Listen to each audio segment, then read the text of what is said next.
গণমাধ্যম কর্মীদের জন্য আমাদের একটু ছোট পরিকল্পনা রয়েছে।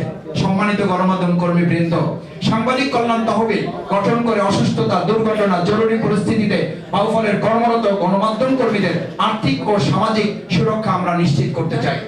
আপনারা অনেক সময় বলেন আমাদের কোনো অভিভাবক নেই।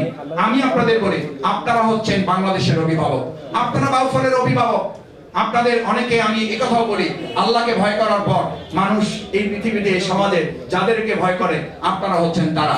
আপনাদের চোখের দিকে তাকিয়ে বহু প্রশাসনে বড় কর্তারা অন্যায় করতে 100 বার ভাবেন, বহু রাজনৈতিক নেতারা 100 বার অন্যায় করতে গিয়ে তারা ভাবেন যে আমার অন্যায়টা, এই সাংবাদিক বৃন্দ সচেতন, বিবেকবান, আয়না যাদেরকে আপনাদেরকে দর্পণ বলা হয়, অবশ্যই আপনাদের পাশে থেকে আপনাদের সমস্ত দুঃখ দুর্দশা, বিপদ মুসিবত, এমনকি আপনাদের প্রশিক্ষণে সহযোগিতা করে এখান থেকে আগামী দিনে বিভিন্ন জাতীয় ইলেকট্রনিক মিডিয়ার সম্পাদক এবং মালিকানা যেন এখান থেকে তৈরি করা যায়, সেই উদ্যোগ আমরা বাউফল থেকে গণমাধ্যম কর্মীদের মাধ্যমে আমরা গ্রহণ করব।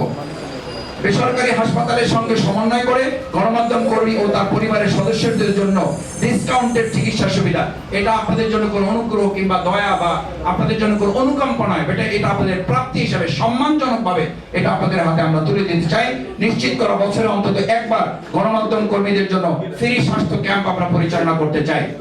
অনুসন্ধানী সাংবাদিকতা, digital journalism, data reporting, fact checking বিষয়ে নিয়মিত প্রশিক্ষণ কর্মশালা আয়োজন করে পেশাগত উন্নয়ন করা। আমরা এই 2024 গণঅভ্যুত্থান পরে 4টা প্রশিক্ষণ আমরা বাউফলে করেছি। ঢাকা থেকে গুরুত্বপূর্ণ সাংবাদিক প্রশিক্ষকগণ এখানে এসেছেন, তারা এটা পরিচালনা করেছেন। বছরের নির্দিষ্ট সময় পর পর সাংবাদিক জনপ্রতিনিধি সংলাপ আমরা করব, যাতে আপনাদের সাথে আমাদের রাজনৈতিক নেতৃবৃন্দ, জনপ্রতিনিধির কোনো গ্যাপ তৈরি না হয়। আয়োজন করে বাউফলের উন্নয়ন পরিকল্পনার সমস্যার সম্ভাবনা নিয়ে গণমাধ্যমকে আমরা অংশীদার হিসেবে যুক্ত করব।